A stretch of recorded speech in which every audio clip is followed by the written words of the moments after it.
What's going on, everybody? It's Coolside Titty for you guys, bringing you another DLC melee weapon nuclear, this time with the crowbar, or the iron gym as it's called. And I am using the Nuketown camo on here if you're wondering what that is. I think it was a pre-order bonus that you could get. I'm not exactly sure where.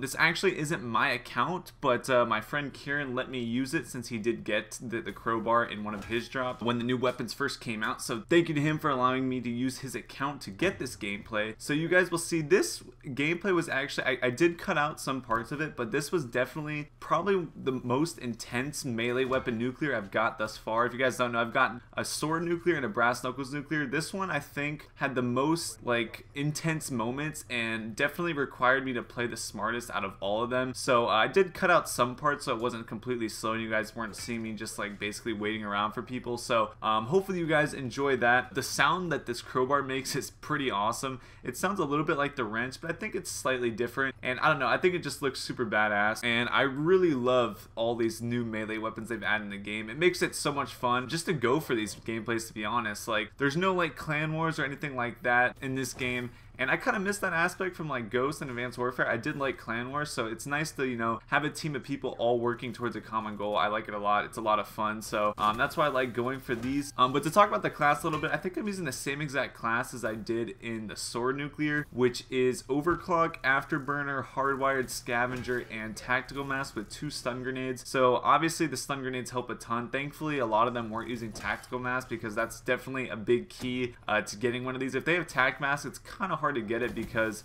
you know, being able to stun people in the back and running up to them or just stunning them in general is definitely very helpful when going for stuff like this. And these people, I know every time I get one of these, you know, people are going to say that the people were terrible and that they're noobs and all that, and they're worse than recruit bots. And granted, to get something like this, obviously the players aren't going to be great, but I would say these people weren't completely lost just because I had to play it pretty smart. Like, I wasn't just rushing in and getting like a 4-piece every time, you know. I had to play it pretty cautiously, I'm not gonna lie, and that's like why I said before I had to cut out some of the gameplay. But luckily I was able to get it. It was kind of a struggle for this one.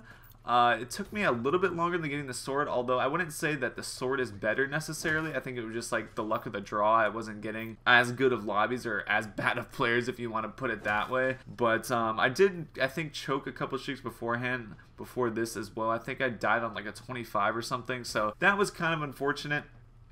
But at least I was able to achieve it or get the nuclear in the end. And basically all I have left, I think, is the wrench. And I might go for the butterfly knife. I'm not sure. Another person in Doom, as you guys probably have seen on the channel, has Manichu already got a butterfly knife nuclear. So I think we just have the wrench left, and then we'll have all the melee weapons done in terms of nuclears.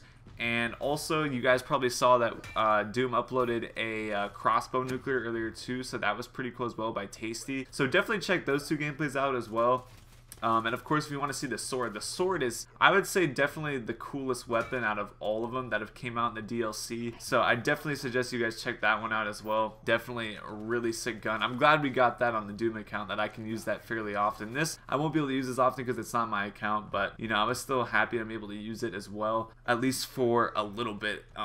And I was able to get this nuclear. So once again, shout out to Kieran for allowing me to use his account to go for this. But also, you guys may have noticed that I uploaded a gameplay or a video basically suggesting you guys not to buy supply drops or to buy COD points for supply drops. And like I said in the video, it just seems like after the first day, all the drops like that you get as supply drops, like, you're not as likely to get all of the new stuff anymore, which is kind of unfortunate. And I go more in depth in that video if you want to check it out, so I'm not going to go into that too much. But I'm just glad that, like, you know, I have people that already have all the weapons, so I kind of have access to them. Because if I feel like if I was just like you know, a casual player and wanted to, you know, fool around with all these weapons, it would, there's no way I would be able to put, you would probably need over $1,000 just to get every single one of the new weapons. And that's, I don't know how I feel about that. I don't know what you guys think, but you'll see.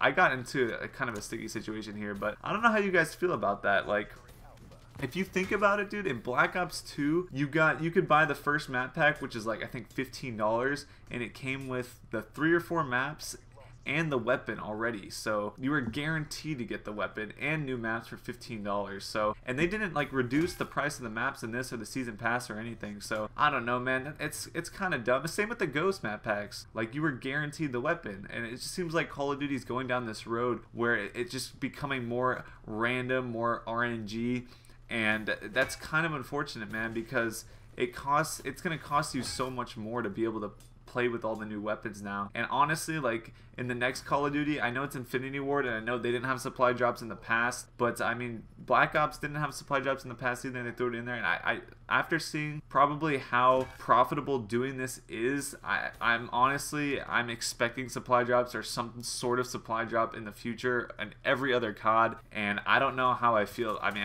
obviously I'm not super happy about that. Of course, I like more customization, and that's all cool and all. I like having different, you know, characters not all looking the same, so that's definitely a plus to it. But, you know, having to spend all the money to get it is just really, really unfortunate. We thought that, you know, spending all the money in Ghost to get all the character skins was bad back then, but at least you were guaranteed to get them. So once again, guys, hopefully you enjoyed the gameplay. Please like this video, subscribe to my channel as well. I would greatly appreciate that. I want to see if I can get to 11,000 subs by the end of the day, so let's see if we can make that happen. Thank you guys for watching, greatly appreciate it. Check one of the next 2 videos on screen, or one of the videos that I mentioned previously, and I will talk to you guys later. Alright, peace.